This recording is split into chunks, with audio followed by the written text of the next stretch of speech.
Sometimes we don't use receptacles. That's something that plugs are already made for, and you can just push your plug into it. But over here in our manufacturing area, we've got lathes and mills and big pieces of equipment, and sometimes those don't have plugs on them already. They just have some wires sticking out, and it's up to an electrician to wire those in to the power system. And we use junction boxes for those. So I'm going to do a new device called a junction box, and literally it's a box. It's a box on the wall where the power wires come in, and then they're capped off until an electrician comes and hooks in a piece of equipment, attaches the wires. And you really need an electrician to do that safely and properly. But we can at least put in the junction box. So let's put in a new device, and you're going to see there are no junction boxes here. So I have to load a family, and those are electrical, MEP, and it's power. And it's, I think it's distribution again, because you're distributing. There they are, junction boxes. And there are junction boxes that are load and no load. So if you put in a junction box just so that you have a place to hook some wires off that are going somewhere else, that's called a no load junction box. Our junction boxes are for a load. We're going to hook in something that is going to put a load on it, a motor or something like that.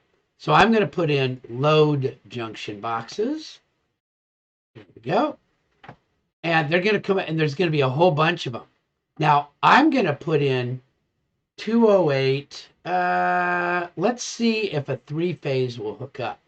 I think most of those are probably going to be 208 two-phase. Let's go with 20. Let's just see. If I put in that junction box here, let's see if it'll hook into the power panel or not. So if I go click and power and select a panel, it says, yeah, there it is. And so that's probably our most common one that we're going to use. So we'll use those 208.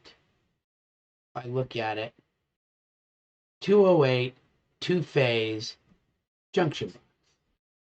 Okay, 208 two-phase junction box. And that's sort of like a big motor that would be sort of like your dryer or something like that. Something that's going to take quite a bit, but it's not a big three-phase motor and all that kind of stuff. Okay, so we're going to put a couple of those in here where we think we need them. Probably one by each lathe, each mill, over by the pool where there's a sump. Probably one for this door to make it go up and down. That's probably a fairly good size. It might just be a 110 motor over here, but we're going to distribute these around a little bit.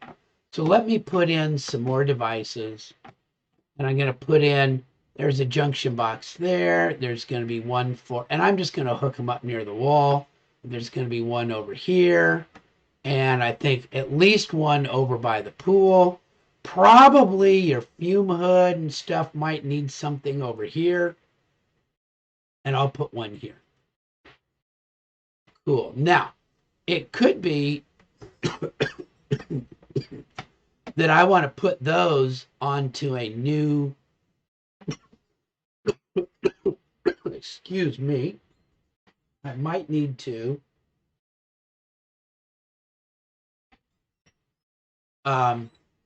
up the number of mains I've got, but let's check and see if we can get some of these to fit in here. So I think I've got this one hooked up. There it is right there.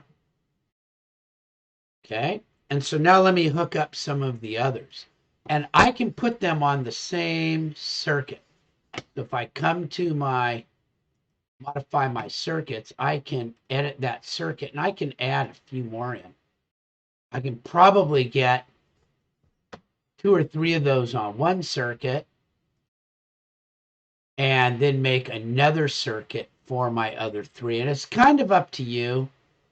So I'm going to select my power panel over to this one. Oh, come on, select the panel. Okay, it's already on that panel. That's good. and I can edit my circuit and get my other 3 in. And that's kind of typical to spreader. These are taking a little bit more power, and I don't want everything to turn off at once. And I've got everything set there. I've got all my junction boxes. So I've got power.